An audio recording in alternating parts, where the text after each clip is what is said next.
रिश्तों में तकरार बहुत है, लेकिन इनमें प्यार बहुत है। और अपनी तेग यानी तलवार, अपनी तेग संभल कर पकड़ो, इस गर्दन में धार बहुत है, बहुत है। और सारी दुनिया खुश रखने को, अब तालियां उठाओ, सारी दुनिया खुश रखने को बस अपना परिवार बहुत है। अपना परिवार बहुत है।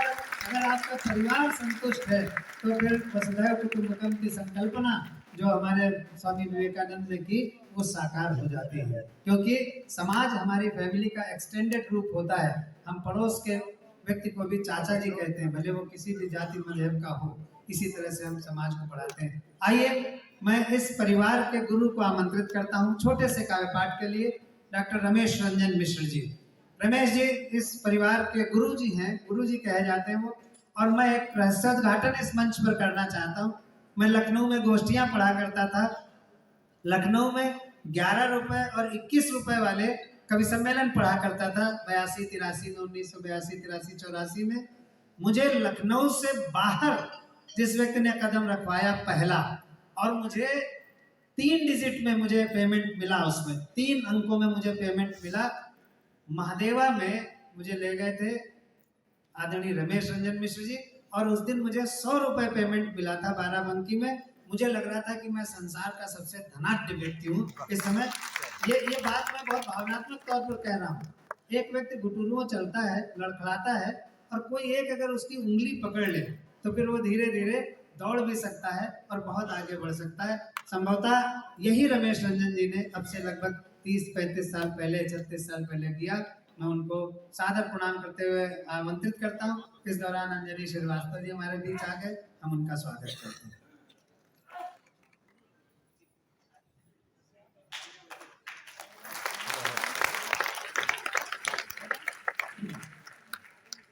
आप सबको आदरणीय को प्रणाम करता हूँ, मंच को प्रणाम करता हूँ। और बहुत थोड़ा समय मेरे लिए कहा गया है, थोड़े समय में सुनिएगा कि अभी स्वरूपा जी पढ़ रही थी, दोहे पढ़ रही थी, तो मुझे अचानक एक दोहा याद आ गया। हाँ भैया जरा 1 मिनट स्वागत है सर। मैडम शांत हो जाइए 2 मिनट। एक दोहा अचानक मुझे याद आ गया कि अब से कुछ दिन पहले एंटी रोमियो एक प्रोग्राम चला था कि जिस प्रेमी प्रेमिका को देखो जहाँ देखो वही बंद किया जा रहा है। मैंने एक दोहा लिखा था खाली कि शाश्वत प्रेम प्रवाह को,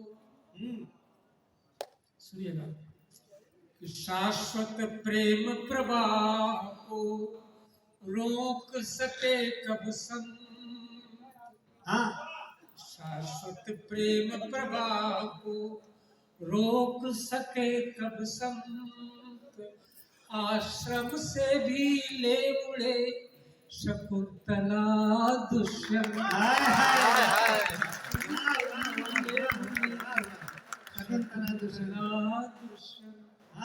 आश्रम से भी ले उड़े शकुंतला दुष्यंत। एक दोहा कि चले छीनने गर्भ का सुंदरता से ताज। चले छीनने गर्भ का सुंदरता से ताज। नदिया तीरे खुद लुटे पाराशर महाराज। नदिया तीरे खुद लुटे पाराशर महाराज। और जहाँ तक बहुत जल्दी जल्दी पढ़ रहा हूँ मैं, प्रेम की बात चल रही, प्रेम पर सुनेगा कि प्रेम की साधिका नहीं बनना। प्रेम की साधिका नहीं बनना। व्यर्थ आराधिका नहीं बनना। व्यर्थ आराधिका नहीं बनना। कृष्ण बनने के मैं नहीं लायक। कृष्ण बनने के मैं नहीं लायक। आप भी राधिका नहीं बनना। आप भी राधिका नहीं बनना। आप भी राधिका। एक मुक्त को सुनेगा कि नैन जल का प्रवाह मत हो होना, नैन जल का प्रवाह मत होना, नैन जल का प्रवाह मत होना, भक्ति की भी गवाह मत होना, भक्ति की भी गवाह मत होना, कृष्ण पग धूल भी नहीं हूँ मैं, बन के मीरा तबाह मत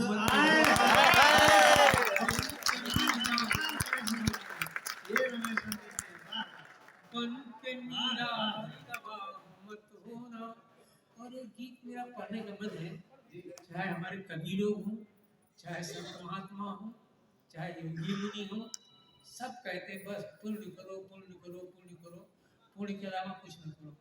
हम कहते हैं अगर हम पुण्य ही करते रहे तो रामकृष्ण की जरूरत क्या है, साधु सन्यासियों की जरूरत क्या है। तो मेरा तो कहना भैया कि थोड़ा थोड़ा पाप भी करो, जरूरी है पाप करना, करो करो। जो पाप नहीं करें तुम जैसे लड़की पैदा करोगे बेटा।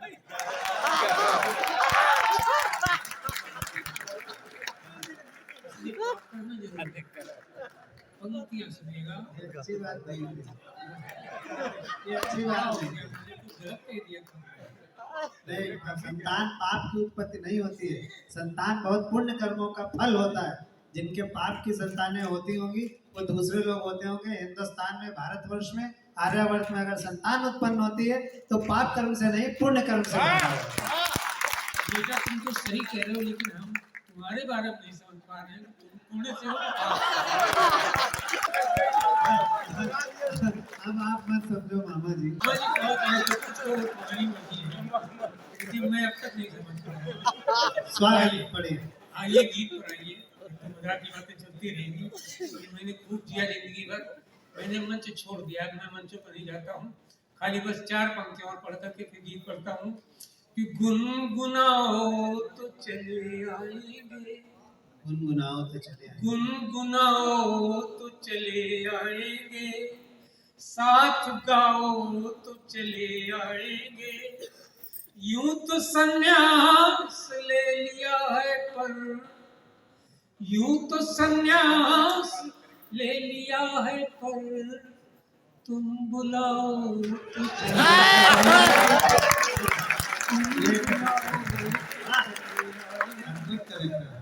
तुम बुलाओ तो चले आएंगे। पंक्तियां सुनेगा। अब एक गीत आदरणीय एक गीत में सिर्फ 3-4 मिनट का गीत है, आप ठीक है आएगा, हमें इससे फर्क नहीं पड़ता है। गीत सुनेगा। स्वागत। कि कदम कदम बंधन ही बंधन, जिसको देखो यही मना करता है, ये मत करो ये मत करो ये मत करो ये मत करो, और उससे पूछ लो क्या करें तो कहेगा बैठ के पढ़ो। इससे ज्यादा कुछ नहीं बताएगा। कोई भी लड़का लड़के को मना करती है ये मत करो ये मत करो, लड़का पलट के पूछ लो क्या करें, बैठ के पढ़ो, इसके अलावा कोई काम है नहीं। पंक्तियां सुनेगा। कदम कदम बंधन ही बंधन, किस किस की परवाह करें हम, आओ इस माया नगरी में कोई मधुर गुनाह करे, आओ इस माया नगरी में कोई मधुर गुनाह करे। पंक्तियां सुनेगा कि धर्म कर्म की यह दीवारें सत्य नहीं है दंत कथाएं, धर्म कर्म की यह दीवारें सत्य नहीं है दंत से उपजी है, पाप पुण्य की परिभाषाएं तो सदियों भ्रम में रखने वाले, संयम को गुमराह करे हम, आओ कोई गुनाह करे, आओ कोई गुनाह करे। और ये पंक्ति सुनेगा कि कर 16 श्रृंगार ये तन से, जब जब दृष्टिबान है मारे, कर 16 श्रृंगार ये तन से, जब जब दृष्टिबान है मारे, मेरी कौन विषाक्त प्रकृति से विश्वामित्र पराशर हारे, मेरी कौन विषाक्त प्रकृति से विश्वामित्र पराशर हारे। तो फैली लक्ष्मण रेखाओं में कितना अंतरदाह करें हम, आओ कोई गुनाह करे, आओ कोई गुनाह करे, आओ कोई गुनाह करे। एक लाइन याद भूल रहे हैं कि गहरे मन की, मीरा ने लिखा, लोक लाज कुल की मर्यादा छोड़ छाड़ जब मीरा नाची। राजस्थान और मेवाड़ में जाने कितनी सतियां हो गई, किसी को कोई नाम नहीं था, लेकिन मीरा को सब जानते। पंक्तियां सुनेगा कि गहरे मन की भाव भरी वह पाती तब इस जग ने बाँची। फूलन देवी को सब जानते हैं, लेकिन बाकी महिलाओं को कोई नहीं जानता। पंक्तियां सुनेगा कि गहरे मन की भाव भरी वह पाती तब इस जग ने बाँची। लोक लाज कुल की मर्यादा छोड़ छाड़ जब मीरा नाची। लोक लाज कुल की मर्यादा छोड़ छाड़ जब मीरा नाची। तो फैली लक्ष्मण रेखाओं में कितना अंतरदाह करें, आओ कोई गुनाह करे। फैली लक्ष्मण रेखाओं में कितना अंतरदाह करें हम, आओ कोई गुनाह करे हम। और एक संत कबीर हुए, संत कबीर ने लिखा, दास कबीर जतन ते ओढ़ी जो की त्यों धरनी। पंक्तियां सुनेगा कि ज्यों की त्यों वापस देंगे तो देने वाला सिर धुन लेगा। ज्यों की त्यों वापस देंगे तो देने वाला सिर धुन लेगा। ज्यों की त्यों वापस देंगे तो देने वाला सिर धुन लेगा। और सोच कृपण शायद फिर ऐसी चादर अगले जन्म न देगा। सोच कृपण शायद फिर ऐसी चादर अगले जन्म न देगा। ज्यों की त्यों वापस देंगे तो देने वाला सिर धुन लेगा। सोच कृपण शायद फिर ऐसी चादर अगले जन्म न देगा। तो आओ इस फकीर की कोरी चादर को कुछ स्याह करें हम, आओ कोई गुनाह करे, आओ कोई गुनाह करे, आओ कोई गुनाह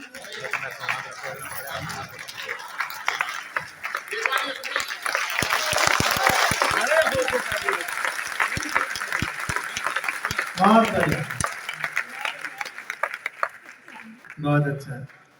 रमेश रंजन जी को माला पहनाकर दिनेश रघुवंशी जी ने उनके कविता के जो वैदुष्य है उसका सम्मान किया।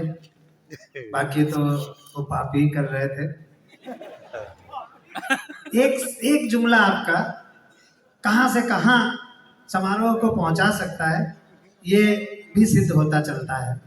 आप क्या बोल रहे हैं, उसके क्या अर्थ हैं, क्या दूरगामी परिणाम है, ये आपको मंच की गरिमा और उसके अनुरूप बोलना चाहिए। ये मैं अपनी बात बिल्कुल खुले आम यहाँ पर रखना चाहता हूँ। एक बार तालियां बजाइए। रमेश रंजन जी बहुत बड़े गीतकार हैं, हमको उन्होंने बहुत प्रेशर दिया, बहुत आगे बढ़ाया, लेकिन कभी कभी वो ऐसी टिप्पणी कर देते हैं कि जो बहुत ज़्यादा चुभती है। मैं ईमानदारी से कह रहा हूँ कि वो टिप्पणी उनको यहाँ पर नहीं करनी चाहिए थी कि अगर हम पाप नहीं करते तो तुम जैसे लोग कहाँ पैदा होते। इतना पवित्र मंच चल रहा है, इतने पुण्य परमात्मा पिता की स्मृति में कार्यक्रम हो रहा है, उसमें इस टिप्पणी की मैं निंदा करता हूँ। आइए ये कार्यक्रम मैं आगे बढ़ाता हूँ और हास्य की तरफ ले चलता हूँ। इतना तो बढ़िया कार्यक्रम हो रहा है, किसी भी तरह के कार्यक्रम होते हैं। एक बार रामलीला में कार्यक्रम, थोड़ी ताली बजाओ, ज्यादा सीरियस मत हो, हम अपनी बात कह के खत्म कर देते हैं। एक बार रामलीला में मिश्रा जी कार्यक्रम हो रहा था, तो अरे क्या है कि रामलीला हम और अरुण जी, अग्नि जी आमंत्रित, बिल्कुल सच्ची घटना, भगवान कसम सच्ची घटना। दिल्ली में शाहदरा में कवि सम्मेलन, हम और अरुण जेमिनी जी दो को पढ़ना। हम लोग पीछे ग्रीन रूम में बैठे, अचानक डायरेक्टर आया, बड़ा परेशान, हमको देखा, कह रहा नहीं नहीं ये नहीं चलता, ये नहीं चलेगा। अरुण जेमिनी जी को देखा, उसके चेहरे पे चमक आ गई। अच्छा मैं देख रहा हूँ, अरुण जेमिनी से कह रहा है डायरेक्टर कि अरुण जी आज एक प्रॉब्लम हो गई है। अरुण जी ने कहा क्या हो गया? बोले आज सीता नहीं आया है।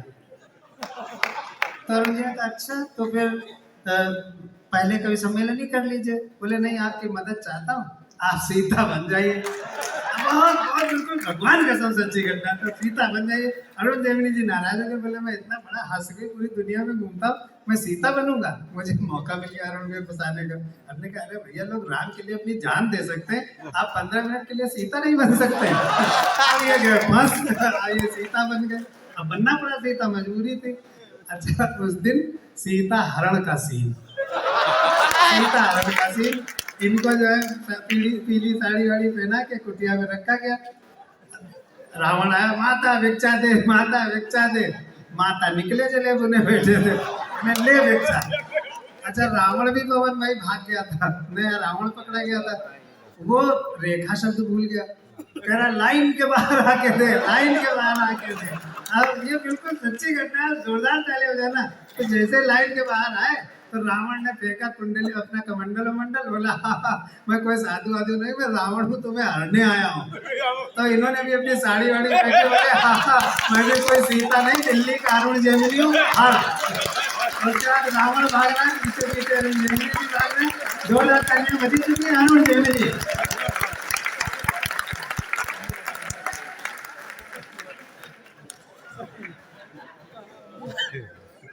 मंत्री महोदय, नीरज वोरा जी, पंकज जी, सबकी शानदार उपस्थिति, इतना मन से आप सुन रहे हैं, एक बार आप सबकी उपस्थिति को प्रणाम।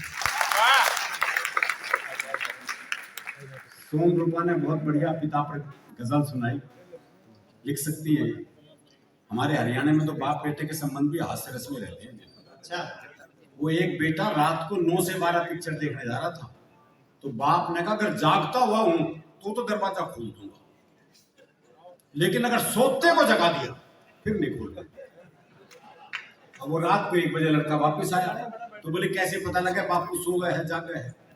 तो अगले ने चौकीदार की आवाज बढ़ाई, बोले राम प्रसाद सो गए हैं जाग गए हैं? बोले जागू हूं। बोले जाग गया तो खोल दे।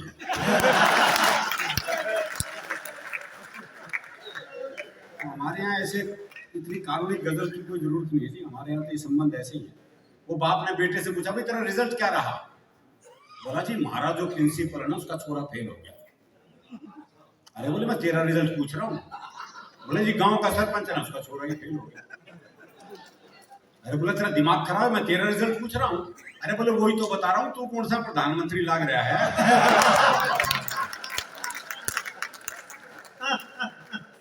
इसलिए थोड़ा हंसेंगे बस आनंद के साथ। वैसे भी 2 साल कोरोना ने हंसने नहीं दिया जी, 2 साल ऐसे बीते। सबसे पहले कहा गया हमसे वर्क फ्रॉम होम, बताओ हम कैसे करें?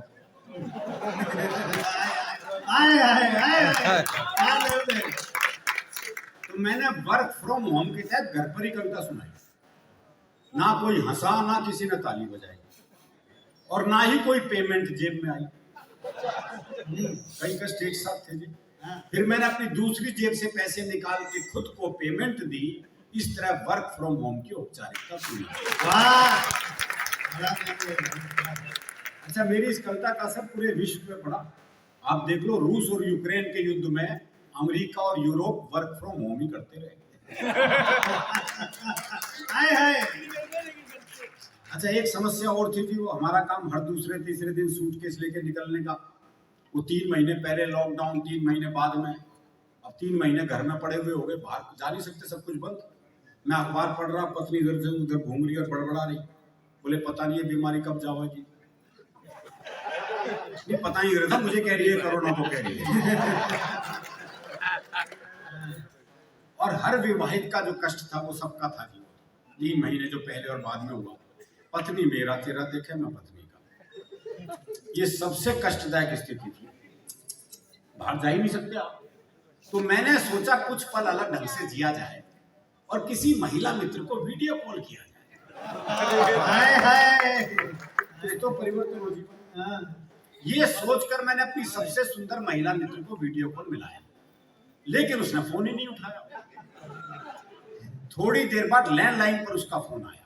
अच्छा, मैंने फोन न उठाने की शिकायत की तो उसने समझाया, देखो सारे ब्यूटी पार्लर बंद हैं, हाय हाय हाय हाय हाय, अपना चेहरा नहीं दिखाऊंगी, मैं भी भाभी जी की तरह चुड़ैली लग रही हूँ, इसलिए वीडियो कॉल नहीं उठाऊंगा। भाभी जी की तरह चुड़ैल लग रही है। एक और आपको दृश्य कविता सुनाता हूँ कोरोना काल से संबंधित। पहले पूरा दृश्य है, आपको एक एक दृश्य का आनंद आएगा। कोरोना काल के बाद पहला कवि सम्मेलन, कोरोना काल के बाद कवि सम्मेलन का पहला आमंत्रण मिला तो रोम रोम खुशी से खिला। मन हो रहा था बेकाबू, महीनों बाद एक चुटकी कवि सम्मेलन मिलने की कीमत तुम क्या जानो नीरज बाबू। कमाल है। तालियां सुने, माइक देखे, जमाना बीत गया, ना कहीं गए ना आए, इसलिए पेमेंट पर भी कोई नखरे नहीं दिखाए। सही बात है।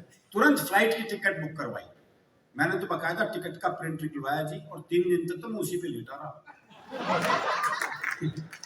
तुरंत फ्लाइट की टिकट बुक करवाई, कई दिन तक तो नींद ही नहीं आई। फिर वो दिन भी आ गया जब यात्रा पर निकलना था, कवि मित्रों से मिलना था।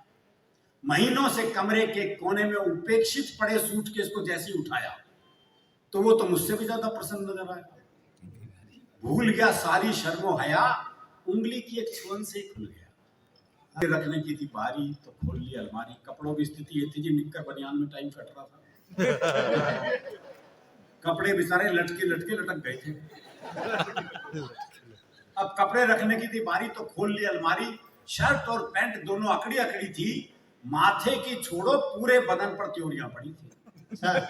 पानी के छींटे और गर्म स्त्री से उनका बल निकाला और बड़े प्यार से सूटकेस में डाला। अब तो सूटकेस खुशी से फूला नहीं समा रहा था, एयरपोर्ट पर भी मुझसे आगे आगे जा रहा था। काउंटर वाले ने पूछा लगेज, मैंने कहा हैंड बैग है। सुनते ही सूटकेस बौखला गया। मैं उसे अपने साथ रखना चाहता था, वो ये भी भूल गया, खुशी के साथ साथ गुस्से में फूल गया। फूला हुआ सूटकेस देखकर काउंटर वाला बोला, प्लेन छोटा है, ये सामान लगेज में ही जाएगा, गंतव्य पर आपको मिल जाएगा। सूटकेस मेरी तरफ देख के सोच रहा था अब आएगा मजा। महीनों से कमरे के कोने में पड़ा पड़ा इसी ठलुए को तो झाड़ू पोछा लगाते देख रहा था।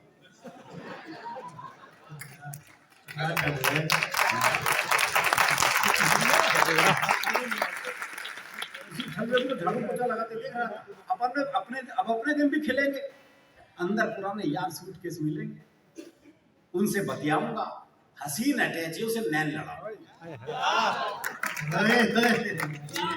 काउंटर के पीछे तरह तरह के सूटकेसों का था हुजूम, कुछ धाकड़ थे कुछ मासूम, कई सूटकेसों की आंखों से तो आंसू बरस रहे थे। कोरोना ने उनके मालिकों को लील लिया था, अब वो उन हाथों के स्पर्श को तरस रहे थे।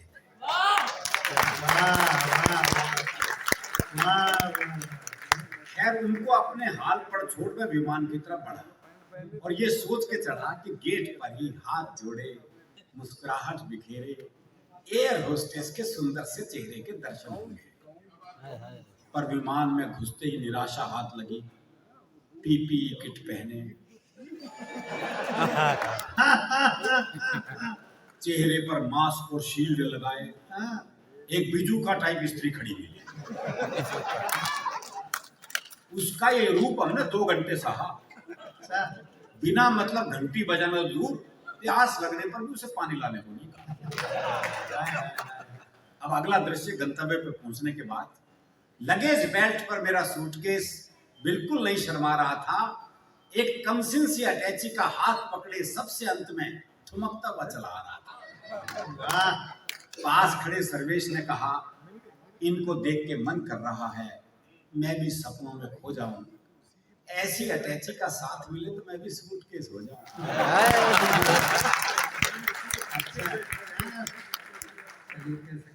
अच्छा घबराहट अभी भी ठीक, कारण ये था निमंत्रण तो आते थे, फिर फोन आता था कि 50 लोगों से ज्यादा की अनुमति नहीं मिली, इसलिए कार्यक्रम नहीं हो पा रहा। अब लग रहा था कि बाहर जाएंगे, आयोजक कहेगा जी आप आ तो गए पर 50 लोगों से ज्यादा की अनुमति नहीं मिली, कृपया वापस जाएं। तो ये खतरा था भी। बाहर आती आयोजकों ने मालाओं से स्वागत किया। तभी एक ने पूछ लिया, महीनों बाद कवि सम्मेलन करना कैसा लग रहा है? मैंने कहा, इस पर आह करूं या वाह, मुझे तो ऐसा लग रहा है जैसे किसी नेत्रहीन का विवाह। एक नेत्रहीन की सगाई हो गई, जयमाला हो गई, फेरे हो गए, तो पंडित ने दी बधाई, तो नेत्रहीन बोला, काहे की बधाई, मुझे क्या पता तुम सब लोग क्या ड्रामा रच रहे हो। विवाह संपन्न हुआ मैं कैसे जानूंगा, जब तक दुल्हन बाहों में ना आ जाए विवाह संपन्न हुआ मैं ना मानूंगा। आखिरकार वो क्षण भी आ गया जब सजा हुआ मंच था, माइक था, श्रोता थे। माइक मानो कह रहा था, आज तो तू समूचा खिल गया है। और माइक को बाहों में भरा तो यकीन आया, प्रोग्राम सचमुच मिल गया है।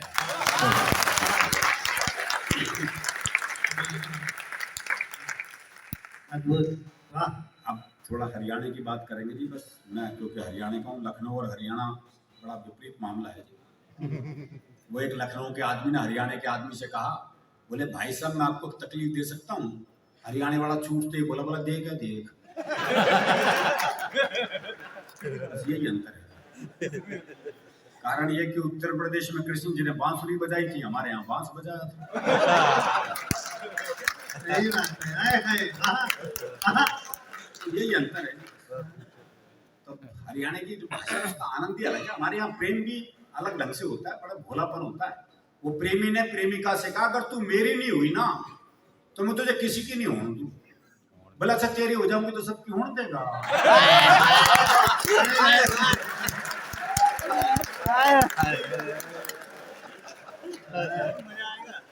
मासूमियत है जी हमारे यहाँ। वो एक की पत्नी मर गई तो उसने एक चित्रकार को बुलाया, यार बोले मेरी लुगाई का एक बढ़िया सा चित्र बना दे। बोले जी ऐसा चित्र बनाऊंगा चित्र बोल उठेगा।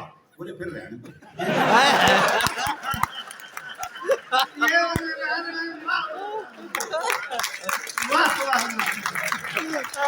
राजेंद्र मिलके बना दो जरा और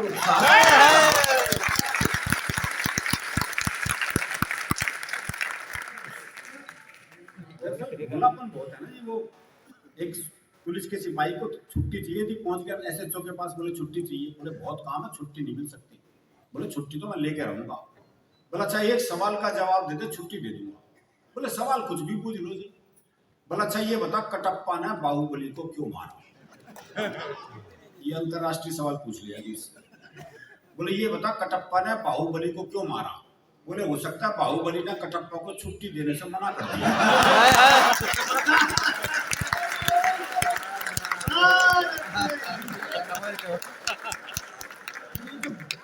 मासूमियत है हर जगह है। वो एक मुकदमा चल रहा था तो एक ताई गवाही के लिए आई। अच्छा दोनों वकील उसी के गांव के। तो पहले वकील ने पूछे, बोले ताई मुझे जाना है। खूब जानू हूँ, गुलाब सिंह का छोरा है तू, एक नंबर का झूठा। तेरी लुगाई तो तू छोड़ के चली गई थी। बेचारा वकील सन्न रह गया। उसने दूसरे वकील की तरफ इशारा कर दिया, और ताई से जाना है। अच्छी तरह जानू हूँ, कर्नल गाने का छोरा है यो, एक नंबर का याश, तेरी लुगाई से भी इसका चक्कर था। भाई साहब जज ने कोर्ट स्थगित की। अपने चैम्बर में गया, दोनों वकील बुलाए। बोले खबरदार ताई से मेरे बारे में कुछ पूछ लिया।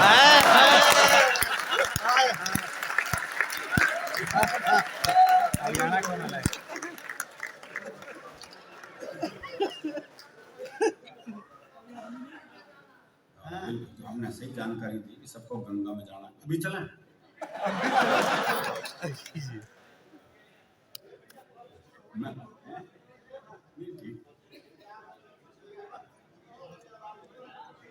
दरअसल क्या है, इस तरह की महफिलें बहुत जरूरी हैं साहब। इस तरह के आयोजन होने चाहिए। आपस में मिलेंगे तभी हाथ से निकलता है, बातचीत से निकलता है। आप हंसेंगे तो ये धरती आपकी है, ये आसमान आपका है। अगर रोने बैठ गए तो किसी मिल में वो रुमाल आज तक नहीं बना जो रोते हुए आदमी के आंसू पहुंचते। संवाद से निकलती। वो एक बुजुर्ग महिला बस में चढ़ी तो किसी ने सीट नहीं दी उसे, तो ड्राइवर को दया आ गई, उसने बोनट में बिठा दिया। थोड़ी देर बाद 30-35 साल की सुंदर सी महिला चढ़ी तो सारे सीट देने को तैयार, और वो महिला बैठने को तैयार नहीं। तो गुड़िया बोनट पे से बैठी बैठी बोली, अरे बोले बैठ जा, कुछ साल बाद बोनट पे ही बैठना पड़ा।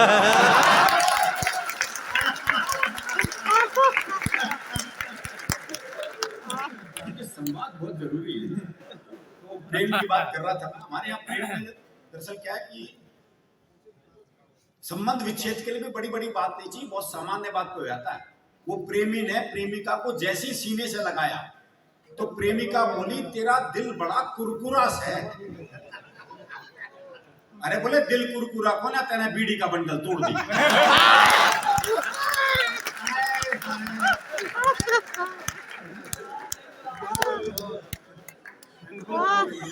और जो महिला पुरुष का जो औसत है, एवरेज, अब तो काफी सुधार हो गया है, लेकिन हरियाणा में अभी भी पुरुष ज्यादा है, महिलाएं कम है। छोरों के ब्याह नहीं हो रहे। वो एक का 40 साल की उम्र तक ब्याह नहीं हुआ, बहुत दुखी था। अपने दोस्त से बोला, यार मैंने तो लगा मेरी वाली भ्रूण हत्या में मारी गई। सर ये तकलीफ है हमारी, ये तकलीफ है। और ये तकलीफ तब और बढ़ जाती है जब ओलंपिक हो, पैरा ओलंपिक हो या कॉमनवेल्थ गेम हो, जब हरियाणा की छोरियां पदक लेके आती हैं तो ये तकलीफ और बढ़ जाती है।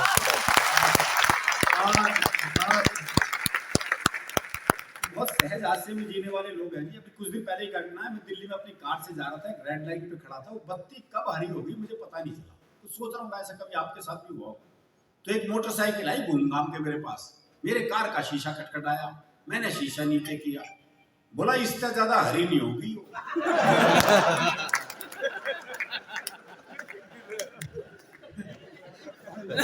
इसलिए है कि हरियाणा का आदमी फुर्सत में रहता है, इसलिए हास्य रस में रहता है।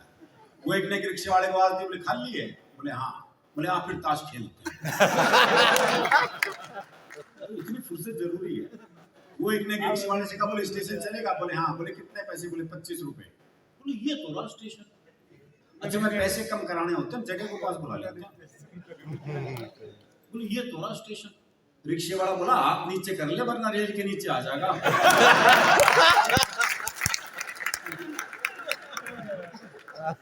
वो एक पहुंच गया अलमारी की दुकान पे, भाई ने चिपके जलेबी खाई भरपेट। जब पैसा देने का नंबर आया तो भाई ने जेब झाड़ दी, बोले पैसे तो नहीं। अब दुकानदार दुकान से बाहर निकला, 15-20 मिनट तबीयत से धुना पीटा उसे।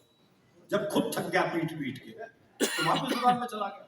अच्छा वो भी कपड़े झाड़ के खड़ा हो गया है। बोले अब तो खड़ा है, जा। बोले इसी भाव 1 किलो और दे दे।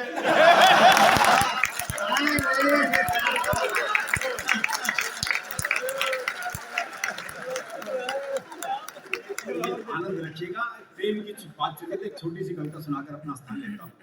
मैंने सोचा पुराने जमाने को वापस लाया जाए और इस बार प्रेम पत्र थ्रू कबूतर भिजवाया जाए। अच्छा, मैंने कबूतर के पंजे में चिट्ठी अटकाई और उसे बात समझाई, देखो भाई ये तो याद नहीं है कौन से प्यार की कौन सी चिट्ठी है, पर तुम ऐसा करना यहाँ से 5 गली छोड़ के 6ठी गली में जाना और वहां जो गुलाबी छत वाली गुलाबी सी लड़की है ना नीलू, उसकी मम्मी को ये चिट्ठी दे आना।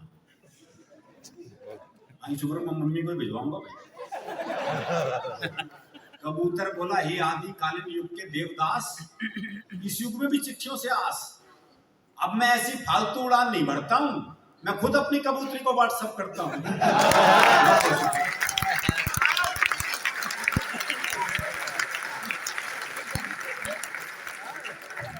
बहुत अद्भुत। देखिए हाथ से यही आनंद देता है। जितनी देर अरुण जेमिनी जी इस माइक पर थे आप लोग सारी चिंताएं भूले हुए थे, कोई चिंता किसी को नहीं थी, सिर्फ आनंद और आनंद का उत्सव था और सिर्फ मुस्कुराहटें थी। डॉक्टर नीरज बोरा जी जिस तरह से तालियां बजाकर हंस रहे थे और भाभी जी उनको देख के हंस रही थी, हमको बड़ा मजा आ रहा है। नीरज जी आते तो भाभी जी उनको देख के हंसे। अभी तब मैं फिर पंकज जी को देखता था, गंभीरता से थे। आइए एक बार अरुण जी के लिए और ताली बजाइए। चच्चू तुम भी बजाओ। अरुण जी बहुत बढ़िया आदमी है और कभी कभी बीमार भी पड़ते हैं। जब बीमार पड़ते हैं तो डॉक्टर का पूरा कहना मानते हैं। मैं दिल्ली गया, ये रहते हैं सरस्वती विहार में, हमें जाना था। घर पहुंचे तो भाभी ने दरवाजा पर लाने का, भैया कहाँ? बोले छत पर लेटे, उनके बुखार है, छत पर लेटे हैं। बड़ा इंटेलेक्चुअल सुनाने जा रहा हूँ, अगर इंटेलेक्चुअलिटी की समझ में आ जाए तो बहुत बढ़िया, तालियां हो जाना। बोले छत पर लेटे हैं, उनके बुखार है। मैं छत पर पहुंचा, देखा ये धूप में तकिया डाले लेटे हुए और उड़ते हुए कौवे देख रहे हैं। हमने कहा अरुण भैया ये क्या बात है, आपको बुखार है, आप यहाँ धूप में लेटे हैं और कौवे देख रहे हैं। अरुण जेमिनी का जवाब, आपकी ठाकेदार अवध की तालियां। बोले सर्वेश क्या करूं, डॉक्टर ने क्रोसिन लिखा है।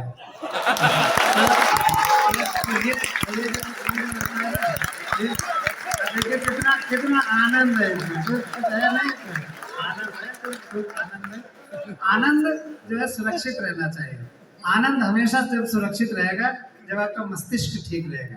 मस्तिष्क तभी ठीक रहेगा जब आपका हृदय ठीक से काम करेगा। हृदय तभी ठीक से काम करेगा जब आप अच्छा सोचेंगे। अच्छा आप तभी सोचेंगे जब आप संस्कारों के बारे में सोचेंगे। संस्कारों के बारे में आप तभी सोचेंगे जब आप अपने माँ बाप की इज्जत करेंगे। जब आप अपने माँ बाप की इज्जत करेंगे, माँ बाप का कहना मानेंगे, माँ बाप को सम्मान देंगे, तो दुनिया की कोई ताकत नहीं है जो आपको कभी अपमानित कर सके।